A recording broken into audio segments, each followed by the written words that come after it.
السلام علیکم ورحمۃ اللہ وبرکاتہ۔ الحمدللہ نحمدہ ونصلی ونسلم علی رسولہ الکریم، اما بعد فاعوذ باللہ من الشیطان الرجیم، بسم اللہ الرحمن الرحیم۔ ان اللہ وملائکتہ یصلون علی النبی یا ایھا الذین آمنوا صلوا علیہ وسلموا تسلیما، اللہم صلی علی سیدنا مولانا مولانا ملجانا محمد وعلی آلہ واصحابہ وبارک وسلم صلاۃ وسلاما علیک یا سیدی یا رسول اللہ صلی اللہ تعالی علیہ وعلی آلہ وسلم۔ سب سے پہلے میں آپ حضرات کو مبارکباد دیتا ہوں اور آپ کا شکریہ ادا کرتا ہوں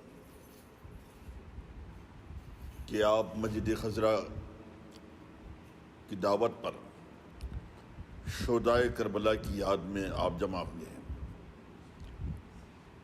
الحمدللہ ہر سال یہاں 10 دن تک تاریخ کربلا کا بیان ہوتا ہے، معتبر مستند کتابوں کے حوالے سے، یعنی اوتھینٹک ہسٹری بیان کی جاتی ہے۔ گزشتہ سال چونکہ کورونا وائرس کا معاملہ تھا، ہم محفلیں نہ کر سکے۔ اللہ کا کرم ہے کہ اس بار ہمیں موقع ملا ہے۔ رسول کائنات صلی اللہ تعالی علیہ وآلہ وسلم کا ارشاد گرامی ہے، احب اللہ من احب حسینا۔ یہ حدیث پاک مشکات المصابیح کے اندر ہے۔ ترجمہ کیا ہے؟ احب اللہ من احب حسینا۔ ہمارے آپ کے آقا فرماتے ہیں صلی اللہ علیہ وسلم، جس نے امام حسین سے محبت کی اس نے اللہ سے محبت کی۔ اور دوسری حدیث میں میرے آقا فرماتے ہیں صلی اللہ تعالی علیہ وآلہ وسلم کہ من احبہ فقد احبنی ومن احبنی فقد احب اللہ۔ جس نے میرے حسین سے محبت کی اس نے مجھ سے محبت کی، جس نے مجھ سے محبت کی اس نے اللہ سے محبت کی۔ معلوم ہوا امام حسین سے محبت کرنا دراصل رسول اللہ صلی اللہ تعالی علیہ وآلہ وسلم اور اللہ تبارک و تعالی سے محبت کرنا ہے۔ جب جب محرم الحرام کا مہینہ آتا ہے، کربلا کی تاریخ دہرائی جاتی ہے۔ یوں تو کربلا سے پہلے ہی بہت جنگیں ہوئیں اور جنگیں ہوتی رہیں گی، لیکن جنگ کربلا ایک عجیب جنگ ہے۔ اس تاریخ کو پڑھنے کے بعد پتھر دل بھی پسے جاتا ہے، کلیجہ منہ کو آتا ہے۔ جنگ کرنے والے، مظالم ڈھانے والے یہودی نہیں تھے، عیسائی نہیں تھے، ہندو نہیں تھے، مشرکین مجوسی نہیں تھے، کلمہ پڑھنے والے تھے، اپنے آپ کو مسلمان کہلانے والے تھے۔ اور بہت عرصہ بھی نہیں گزرا تھا، یہ 60 ہجری کا واقعہ ہے۔ رسول کائنات صلی اللہ علیہ وسلم نے دنیا کو خیر بات کہا 10 ہجری میں، یعنی آپ کے پردہ فرمانے کے 50 سال کے بعد نظریات بدل گئے، زاویہ فکر بدل گیا، سوچنے کا انداز بدل گیا۔ جس نبی کلمہ پڑھتے اس نبی کی آل پر ظلم ڈھا رہے ہیں، شرم بھی نہیں آئی۔ اللہ الصمد۔ انشاءاللہ 10 دن ابھی ہے، آپ تاریخ سماعت کریں گے، ظلم و ستم کی داستان۔ اب ہم تاریخ کربلا کا آغاز کرتے ہیں، وہاں سے آغاز ہمیں حضرت امیر معاویہ سے کرنا ہے۔ کیونکہ آپ کے وصال کے بعد یزید تخت خلافت میں بیٹھا. مگر اس سے پہلے میں ایک بات ہر سال واضح کرتا ہوں، بتاتا ہوں، تاکہ آپ اوروں کو بھی بتا سکیں. بیٹے کے جرم کی بنیاد پر باپ کو مجرم نہیں کہا جا سکتا. اگر یہی بات ہے تو حضرت نوح علیہ السلام کا بیٹا کنعان تو کافر تھا، تو کیا معاذ اللہ کنعان کے کفر کا الزام معاذ اللہ حضرت نوح علیہ السلام پہ لگائیں گے آپ؟ نہیں نا، نبی کا بیٹا ہے. تو بیٹے کے جرم کو باپ کے ساتھ نہیں ملانا ہے. حضرت امیر معاویہ رضی اللہ تعالی عنہ اس میں کوئی شبہ نہیں. آپ رسول کائنات صلی اللہ علیہ وسلم کے مائع ناز صحابی ہیں. آپ کے صحابی ہونے میں کسی کو شبہ نہیں ہے. اور صرف صحابی نہیں، آپ کاتب وحی صحابی ہیں. اور جو میرے آقا صلی اللہ علیہ وسلم خطوط لکھا کرتے تھے، خطوط آپ سے لکھواتے تھے. یعنی آپ وحی بھی لکھتے تھے اور سرکار کی جانب سے خطوط بھی لکھا کرتے تھے. اور پھر حضرت امیر معاویہ رضی اللہ تعالی عنہ رسول کائنات صلی اللہ علیہ وسلم کی زوجہ مطہرہ، ہماری آپ کی قیامت تک کے مومنوں کی ماں حضرت ام حبیبہ رضی اللہ تعالی عنہا کے حقیقی بھائی ہیں. اور سرکار صلی اللہ علیہ وسلم ازواج مطہرات ہماری مائیں ہیں، مومنوں کی مائیں ہیں. اور ماں کا بھائی ماموں ہوتا ہے، اسی لیے مولانا روم نے آپ کو خال الامہ کہا ہے، امت کے ماموں. حضرت امیر معاویہ رضی اللہ تعالی عنہ کے فضائل میں کئی حدیثیں وارد ہیں. میرے آقا فرماتے ہیں صلی اللہ تعالی علیہ وآلہ وسلم، اللہم علم معاویۃ الکتاب والحساب وقہ العذاب. یعنی میرے آقا صلی اللہ علیہ وسلم نے دعا فرمائی، یا اللہ معاویہ کو کتاب و حساب کا علم عطا فرما اور معاویہ کو عذاب سے بچا. کیا میرے آقا صلی اللہ علیہ وسلم کی دعا معاذ اللہ رد ہو سکتی ہے؟ آپ نے دعا فرمائی ہے، یا اللہ معاویہ کو کتاب و حساب کا علم عطا فرما، اسے عذاب سے بچا. ایک اور مقام پہ میرے آقا نے فرمایا صلی اللہ تعالی علیہ وآلہ وسلم، اللہم اجعلہ ہادیا مہدیا وہدی بہ الناس. یا اللہ تو معاویہ کو ہدایت دینے والا اور ہدایت یافتہ بنا اور معاویہ کے ذریعہ لوگوں کو ہدایت عطا فرما. یہ وہ صحابی ہیں جن کے فضائل میں حدیثیں وارد ہیں. بلکہ جو حدیث میں نے پہلے پڑھی ہے اس میں باضابطہ آپ کا نام ہے نا. سرکار صلی اللہ علیہ وسلم نے آپ کا نام لے کے دعا کی، آپ کے نام کے ساتھ، اللہم علم معاویۃ الکتاب والحساب. اگر یہاں اللہم علمہ کہا جاتا تو کوئی کہہ سکتا تھا ہو کی ضمیر حضرت معاویہ کی جانب نہیں لوٹ رہی ہے، کوئی اور صحابی مراد ہے. سرکار نے باضابطہ نام لے کے فرمایا، اللہم علم معاویۃ الکتاب والحساب وقہ العذاب. یا اللہ معاویہ کو کتاب و حساب کا علم عطا فرما اور معاویہ کو عذاب سے محفوظ معمور فرما. اور جہاں تک صحابی کا معاملہ، اللہ سمد، غیر صحابی وقت کا ولی ہو، غوث ہو، قطب ہو، ایک صحابی کے مقام پہ نہیں پہنچ سکتا.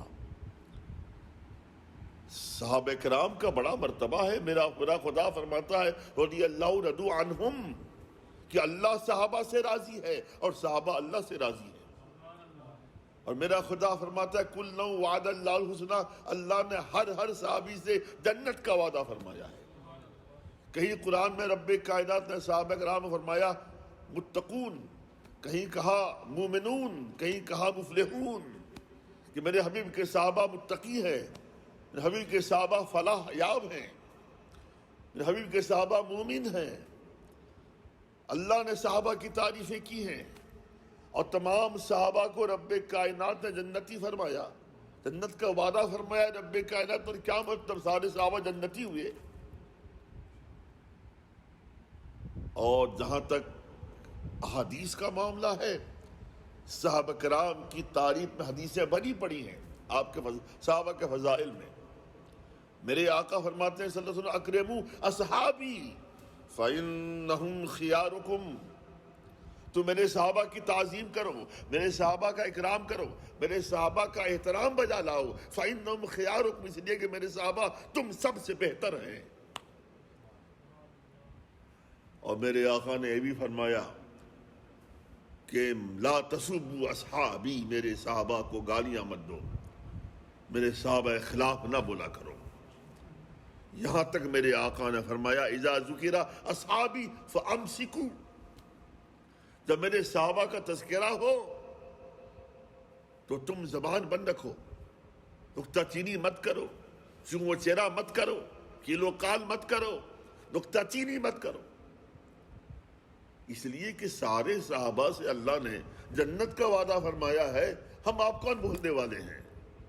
ہمارا کام ہے صحابہ کرام کا احترام کرنا۔ لہذا آمدم برسر مطلب حضرت امیر معاویہ رضی اللہ تعالیٰ عنہ کا یزید کو خلیفہ بنانا، بنایا ضرور ہے آپ نے، لوگ پوری تاریخ نہیں پڑھتے نا۔ وہ زمانہ کیا زمانہ تھا کہ اس زمانے میں ٹرینیں چلتی تھی، بسیں چلتی تھی، کاریں چلتی تھی، ہوائی جہاز چلتا تھا۔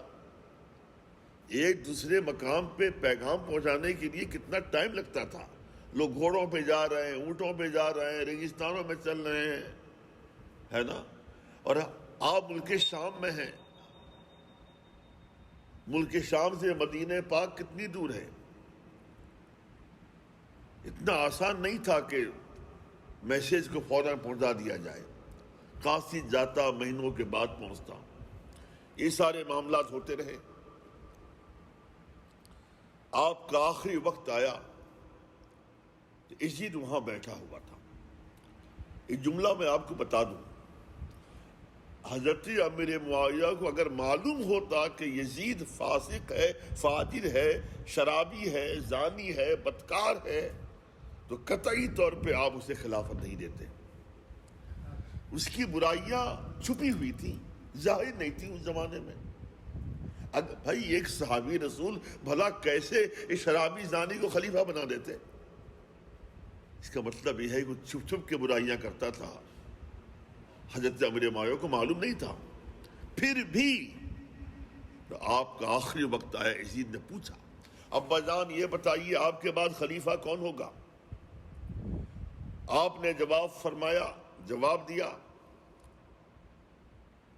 خلیفہ تو تو ہی ہوگا، لیکن میری چند وصیتوں کو یاد رکھ۔ وصیتیں آج بھی تاریخ کی کتابوں میں مذکور ہیں۔ فرمایا کہ پہلی بات تو یہ ہے خلافت ہمارا حق نہیں، خلافت امام حسین کا حق ہے، اہل بیت کا حق ہے۔ تو چند روز خلیفہ رہ کر خلافت امام حسین کے حوالے کر دینا۔ پھر آپ نے فرمایا سن یزید، جب تک تو خلیفہ رہے گا یاد رکھنا امام حسین کو کھلائے بغیر کھانا نہیں، انہیں پلائے بغیر پینا نہیں، ان کا ہر ممکن خیال رکھنا ہے، انہیں ذرہ برابر بھی نہ ایذا دینی ہے، تکلیف دینی ہے، بلکہ تمہیں ان کی حمایت کرنی ہے، ان کی خدمتیں کرنی ہے۔ یہ ساری وصیتیں فرمائی تھیں آپ نے۔ اگر وصیت پہ یزید عمل نہ کرے تو باپ کا قصور ہو جائے گا۔ بڑے نادان ہیں وہ لوگ، بڑے کمزرف ہیں وہ لوگ جو یزید کے جرم کی بنیاد پہ معاذ اللہ ثم معاذ اللہ حضرت امیر معاویہ کے خلاف بکواس کرتے ہیں، یاد رکھیے گا، صحابی کو جو گالی دیتا ہے اس کے خلاف بولتا ہے، حدیث پاک میں آیا ہے کہ من سبہم فعلیہ لعنت اللہ والملائکۃ والناس اجمعین. ہمارے آپ کی آقا فرماتے ہیں جو میرے صحابہ کو گالیاں دے اس پر اللہ کی لعنت ہے، فرشتوں کی لعنت ہے اور تمام لوگوں کی لعنت ہے.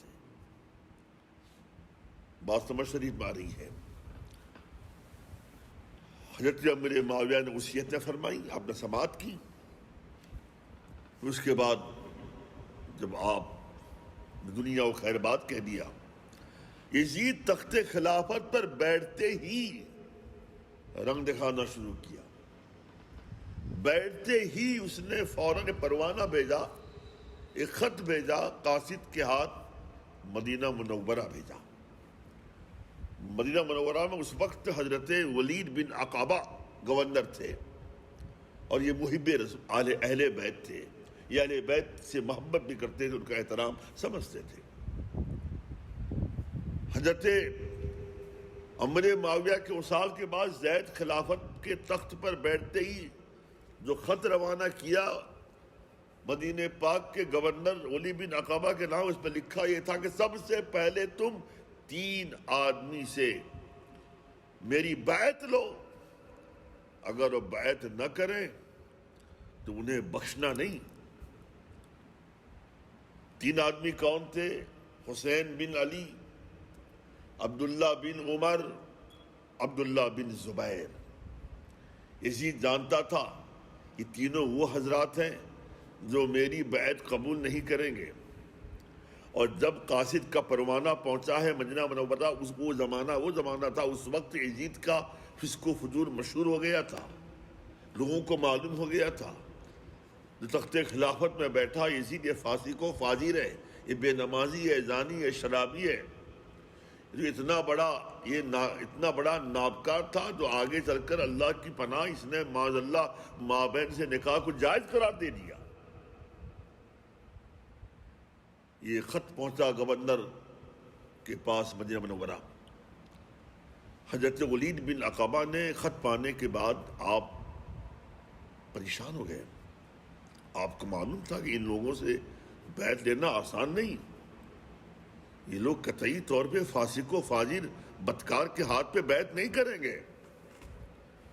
تو ولید بن عقبہ نے مروان بن حکم کو مشورے کے لیے بلایا. مروان بن حکم وہی مروان بن حکم ہے جب یہ پیدا ہوا تو اس کی ماں رسول کائنات صلی اللہ علیہ وسلم کی بارگاہ میں تہنیک کے لیے لے کے آئی تھی. تہنیک کسے کہتے ہیں؟ بچہ پیدا ہوتا ہے، بزرگ کے پاس لے کے جاتے ہیں، بزرگ کھجور یا چھوارا چبا کر منہ میں ڈال دیتے تبرک کے لیے، برکت کے لیے. تو مروان پیدا ہوا، اس کی ماں سرکار ابدقرار صلی اللہ علیہ وسلم کی بارگاہ میں تہنیک کے لیے لے کے آئی کہ یا رسول اللہ آپ تہنیک فرما دیں، کھجور چھوارا چبا کر اس کے منہ میں ڈال دیں تاکہ بچے میں برکت پیدا ہو جائے، بچہ متبرک بن جائے. میرے سرکار نے جانتے ہیں کیا فرمایا؟ کہ ہوا وزغ ابن الوزغ، یہ گرگٹ کا بیٹا گرگٹ ہے. مروان کا باپ کون تھا؟ حکم. یہ وہ حکم ہے جس پر سرکار نے لعنت کی تھی. سرکار نے حدیث پاک کے الفاظ ہے لعن رسول اللہ صلی اللہ علیہ وسلم ابا مروان و مروان فی صلبی. سیدہ عائشہ صدیقہ رضی اللہ عنہا کی روایت ہے رسول اللہ صلی اللہ علیہ وسلم نے لعن ابا مروان و مروان فی صلبی، کہ اللہ رسول صلی اللہ علیہ وسلم نے مروان کے باپ حکم پر لعنت کی اس وقت جب مروان حکم کے صلب میں تھا. تو وہی مروان ہے جس کو ولی بن عقبہ نے گورنر اور مدینہ منورہ نے بلایا مشورے کے لیے. عجیب خط آیا، میں کیا کروں. انہیں کیا پتا تھا کہ مروان انتہائی ظالم اور فتین فسادی انسان ہے. مروان آیا گورنر ہاؤس میں، جناب ولی بن عقبہ نے خط دکھایا، یہ خط آیا ہے یزید کی جانب سے، اس میں لکھا ہے کہ حسین بن علی سے بیعت لو، ابن عمر سے بیعت لو، ابن زبیر سے بیعت لو، اب تم مجھے بھی کیا مشورہ دیتے ہو؟ مروان نے کہا کہ گورنر صاحب دیر نہ کریں، فوراً حسین بن علی کو بلائیے، ان سے بیعت کا مطالبہ کیجیے، اگر بیعت کر لیتے ہیں فبیہ، نہ بیعت کریں تو ان کا کام تمام کر دو، معاذ اللہ ثم معاذ اللہ۔ بہرحال گورنر آف مدینہ مجبور تھا کہ خلیفہ وقت کا پروانہ ہے، حکم نامہ ہے، آپ نے امام عالی مقام کو بلایا، امام عالی مقام نے سمجھ لیا کہ بلایا کیوں جا رہا ہے، آپ کو احساس ہو گیا تو آپ تنہا نہیں آئے، چند نوجوانوں کو ساتھ لے کے آئے۔ گورنر ہاؤس کے پاس پہنچنے کے بعد آپ نوجوانوں سے کہا تم باہر رہو، گورنر ہاؤس کے باہر رہو، میں اندر جاتا ہوں، اگر میری آواز بلند ہو تم بھی اندر آ جانا۔ امام عالی مقام اندر پہنچے گورنر ہاؤس میں، ولی بن عقبہ نے آپ کا احترام کیا، وہاں مروان بھی بیٹھا ہوا تھا۔ ولی بن عقبہ نے، گورنر نے خط پیش کیا یزید والا، آپ نے خط پڑھنے کے بعد کہا گورنر صاحب یہ کوئی معمولی بات نہیں ہے کہ میں گورنر ہاؤس کے اندر بیٹھ کر چھپ کے بیعت کر لوں، یہ معاملہ بیعت کا ہے، ایسا کریں آپ مجمع عام اکٹھا کریں، آپ مجمع لگائیں، لوگوں کو دعوت دیں، اور میں بھری محفل میں جو میرا جواب ہوگا بتا دوں گا۔ یہ گھر کے اندر، روم کے اندر، گورنر ہاؤس کے اندر بند کمرے میں تھوڑے بیعت لی جاتی ہے، کیونکہ معمولی کام ہے کیا، معمولی بات ہے۔ ولی بن عقبہ نے کہا ٹھیک ہے حضور، اچھی بات فرمائی آپ نے، یہ واقعی اہم معاملہ، آپ تشریف لے جائیں، پھر ضرورت پڑے گی تو میں آپ کو زحمت دوں گا۔ امام علی مقام چلنے لگے، دروازے کے پاس ہی پہنچے تھے، مروان کہتا ہے ولید یہ بڑا حسین موقع ہے، سنہری موقع ہے، موقع ہاتھ سے جانے مت دے، یہی وقت ہے علی کے بیٹے حسین کے سر کو قلم کر دے، ورنہ آگے چل کر تم ان پہ قابو نہیں پا سکو گے۔ جب جملہ بولا مروان نے، میرے امام علی مقام نے دروازے پہ سن لیا، پلٹ آئے، پلٹنے کے بعد آپ نے کہا سن مروان، تو مجھے قتل کرے گا، یہ مجھے قتل کریں گے، تو جھوٹا کمینہ ہے، رسول کا بیٹا جانتا ہے اس کا مقتل کہاں ہے، قتل گاہ اس کی کہاں ہے، مجھے معلوم ہے کہاں قتل ہونا ہے، تو مجھے قتل کرے گا۔ امام علی مقام رضی اللہ تعالیٰ عنہ، ولی بن عقبہ نے حضور آپ ناراض نہ ہوئیے، آپ تشریف لے جائیں۔ پھر رات کا وقت ہوا، ولید نے پھر آپ کو بلایا، خبر بھیجی کہ آپ تشریف لائیں۔ میرے امام نے کہا میں اس وقت آ نہیں سکتا، صبح ہوگی تب دیکھا جائے گا۔ میرے امام نے سمجھ لیا تھا کہ حالات کافی بگڑ رہے ہیں، مجھے مدینہ پاک میں رہنے نہیں دیں گے، بار بار تنگ کریں گے بیعت کے سلسلے میں۔ اور بھلا امام حسین بیعت کر بھی کیسے سکتے تھے؟ بھئی امام حسین کوئی معمولی ذات کا نام تو نہیں ہے نا، رسول اللہ کے بیٹے کا نام ہے، سرکار کے نواسے کا نام ہے، مولائے کائنات کے شہزادے کا نام ہے، جگر گوشہ بطول کا نام ہے، وہ حسین جن کے بارے میرے آقا نے فرمایا ان الحسن والحسین شباب اہل جنہ، ان الحسن حسین سیدہ شبابی اہل جنہ، کہ میرے حسن حسین جنتی نوجوانوں کے سردار ہیں۔ تو آپ نے سمجھ لیا کہ معاملات کافی بگڑ رہے ہیں، حالات بگڑ رہے ہیں۔ آپ نے سوچا تو رات ہی میں ہم یہاں سے چلے جائیں۔ چند نفوس قدسیہ کو آپ نے ساتھ میں لیا اور رات ہی میں آپ نے مکۃ المکرمہ کے رخت سفر باندھا، مگر مدینہ پاک چھوڑنے سے پہلے آپ اپنے نانا جان کی بارگاہ میں حاضر آئے۔ تصور کریں وہ مدینہ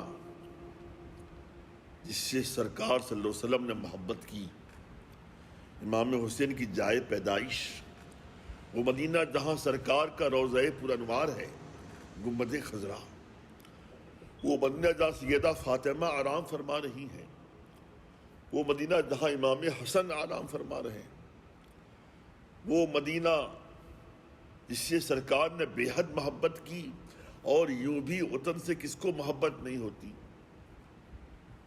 امام حسین نے اس رات جو اپنی نانا جان کی بارگاہ میں حاضری دی ہوگی اور مدینہ منورہ چھوڑا ہوگا، ان کی کیا کیفیات ہوں گی، ان کے حالات کیا رہے ہوں گے، یہ سوچ کر آدمی کانپ جاتا ہے۔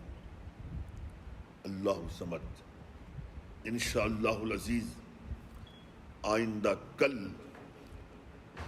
ہم یہیں سے بیان شروع کریں گے کہ میرے آقا امام حسین ہمارے آقا صلی اللہ علیہ وسلم بارگاہ میں حاضر ہوئے اور کس انداز سے حاضری دی اور کیا عرض کیا، اور پھر مکہ مکرمہ کیسے پہنچے، وہاں پہنچنے کے بعد صورتحال کیا ہوئی، انشاءاللہ کل یہیں سے پھر بیان جاری رہے گا۔